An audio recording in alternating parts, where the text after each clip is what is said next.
দেখা যাচ্ছে mobile digital দুনিয়া, কি বলবেন এই বিষয়ে খেলাধুলা? দেখুন 2011 থেকে 2025 এই মাত্র কয়েক বছর ব্যবধানে সারা বাংলার ক্রীড়া প্রতিযোগিতার ক্ষেত্রে অভাবনীয় পরিবর্তন ঘটেছে।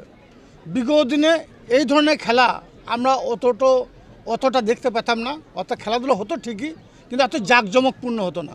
আমাদের মাননীয় মুখ্যমন্ত্রী মাননীয় মমতা বন্দ্যোপাধ্যায় তিনি জেলা স্তর থেকে শুরু করে ব্লক স্তর থেকে শুরু করে গ্রাম পঞ্চায়েত স্তর থেকে শুরু করে সকলকে এই খেলার উৎসাহী হওয়ার জন্য এবং এই খেলাধুলো পরিচালনা করার জন্য বিশেষভাবে দৃষ্টি আকর্ষণ করার জন্য নির্দেশ দিয়েছেন। তার নির্দেশেই এই 40তম আমাদের বোলপুর সাব ডিভিশনের যে চক্রগুলো আছে, প্রাথমিক বিদ্যালয়গুলো আছে, সব বিদ্যালয়ের ছাত্রছাত্রীরা এখানে উপস্থিত হয়েছে, দেব শিশুরা, তাদের অভিভাবকরা এসেছেন এবং গার্জিয়ানরা এসেছেন, স্কুলের শিক্ষক শিক্ষিকা এসেছেন এবং দেখতে পাচ্ছেন মাঠটা কত সুন্দরভাবে সাজানো আছে। এই মাঠটা দেখেই ছাত্রছাত্রী আরও অনুপ্রাণিত হবে।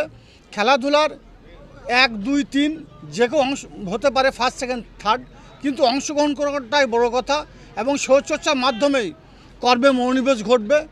সেই দিক চিন্তা ভাবনা করে এখানকার যারা শিক্ষক শিক্ষিকা আছেন তারা খেলাটা পরিচালনা করছেন। একটা বড় বিষয় হলো যেটা আমাদের বই পড়বার প্রবণতা হারিয়ে ফেলেছে, আমরা বা আমাদের যারা নেক্সট প্রজন্ম, আমাদের যারা আগামী প্রজন্ম, সেদিক লক্ষ্য রেখে এখানকার যারা পরিচালক মণ্ডলী আছেন তারা সকলে বা দেব শিশুদের হাতে প্রাইজ হিসাবে একটা করে বইও তুলে দিচ্ছেন, গাছ তুলে দিচ্ছেন এবং প্রাইজ তো আছেই।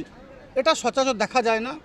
এই জন্য এখানকার যারা পরিচালক মণ্ডলী তাদেরকে আমি ধন্যবাদ জানাচ্ছি এবং এই খেলাটা সুষ্ঠুভাবে পরিচালনা করার জন্য এখানে বিধায়ক সাহেব থেকে শুরু করে আমাদের ব্লক সমষ্টি উন্নয়ন আধিকারিক থেকে শুরু করে পঞ্চায়েত সমিতির সকল কর্মাধ্যক্ষ থেকে শুরু করে সকল গ্রাম পঞ্চায়েত প্রধান থেকে শুরু করে উপপ্রধান থেকে শুরু করে সকলে এখানে হাজির হয়েছেন। যতক্ষণ খেলা চলবে আমরা ততক্ষণই থাকবো এবং সব দিক থেকে সহযোগিতার হাত আমরা বাড়িয়ে দেবো। এটা মাননীয় মুখ্যমন্ত্রী মাননীয় মমতা বন্দ্যোপাধ্যায়ের নির্দেশে। বর্তমান যুব সমাজকে কি বার্তা দেবেন? দেখুন, যুব সমাজ বর্তমানে ফেসবুক, টুইটার, ইনস্টাগ্রাম নিয়ে ব্যস্ত হয়ে পড়েছে।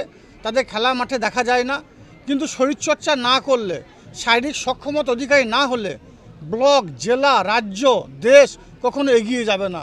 তাই যুব সমাজকে বলবো, খেলার মাঠে আসুন, শরীরচর্চা করো, কর্মে মনোনিবেশ ঘটবে।